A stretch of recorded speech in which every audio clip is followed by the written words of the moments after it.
Welcome back, Seekers and Saints, to Fire in the Bones vlog, and we're referring back to the sermon of October 15th. Now, before we begin, I want to make one quick note here so I don't come off badly. A lot of these messages, including today's, might come off a bit preachy. I understand that. But let me reassure everyone that when I prepare these, when I speak, I kind of look in a mirror, either real or otherwise. I point this at me because I've decided that I'm going to pursue that gift God has given me to teach, which means the standard, the bar for me has been set much higher. I better live it if I'm going to preach it. And that's interesting today because today's topic is about priesthood. It's specifically, how do we carry out our priesthood? So Pastor Shane, in the sermon last time, spoke about how Israel is a nation of priests. They were set aside as a holy nation of priests. And we, as being grafted onto them through Jesus, are given pretty much the same responsibility.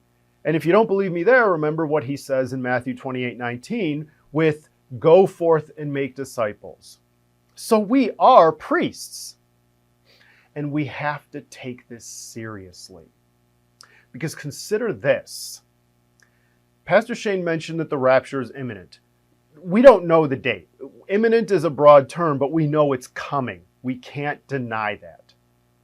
And one of the things that we're not super clear on, based on a verse in 2 Thessalonians, chapter 2, verses 11 and 12, is that we don't know how many people will really come to Christ after the rapture. We know the Holy Spirit's going to be withdrawn. And we know, as that chapter, that book calls it the man of lawlessness, Satan, or we might say the Antichrist, is going to rule.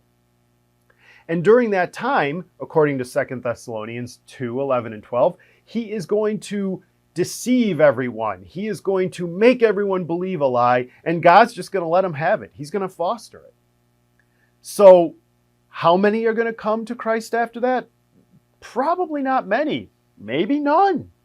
So we have to take this role serious now. And the question I'm posing to you today, I'm posing to me today, is how are we presenting ourselves? What kind of priest are we? So 2 verses I want to point out here about how to be a priest, how to present ourselves. First could be in 1 Timothy 3, verses 1 through 3. Now this chapter is mostly about overseers, but it applies to us as well. Maybe the standard is just a notch lower, but we still have to do it. And it says that we should keep ourselves from drunkenness, violence, pursuing dishonest gain, fighting, cantankerousness. And if you don't know what that means, it means we like to get into quarrels. Are you that kind of person? Do you like getting into it with people verbally? Do you like shouting and yelling and presenting yourself that way? Because if you do, is that the kind of priest we want? Now, I'm not saying there isn't moments for the Spirit to press us about sin. What I'm saying is, do you revel in the fight?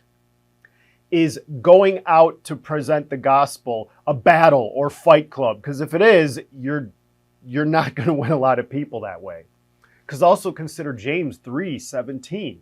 The wisdom that comes from heaven is first of all pure, then peace-loving, considerate, submissive, full of mercy and good fruit, impartial and sincere.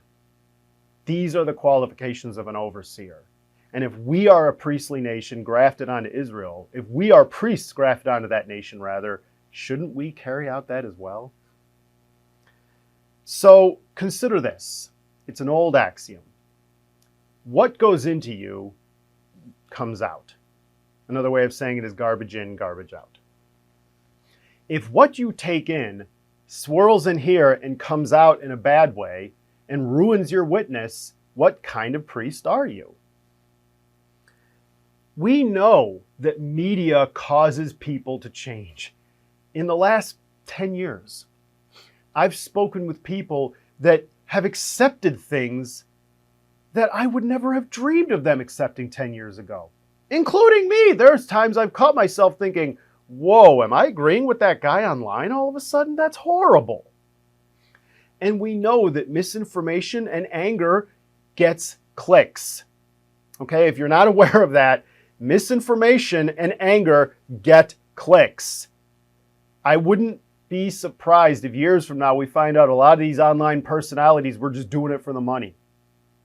Because they don't care. They just want the money. And so they're feeding you what keeps you clicking and watching. And the problem is, whatever it is you're watching, be it from a priest, a politician, or just your favorite YouTuber, is that person causing you to spew out the opposite of what I just mentioned, like James 3:17?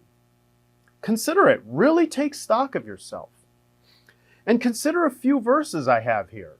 Proverbs 4:24-26. Keep corrupt talk from your lips. Let your eyes look straight ahead. Fix your gaze directly before you. Give careful thought to the paths of your feet. In other words, consider, is what's going into me going to come out in a bad way? What could happen if I keep going down this angry rabbit trail? Whatever it is, whatever the case may be. It doesn't have to be about one side or another. Consider also Mark 7:15. Now, this is from Jesus. Nothing outside a person can defile them by going into them. Rather, it is what comes out which defiles him.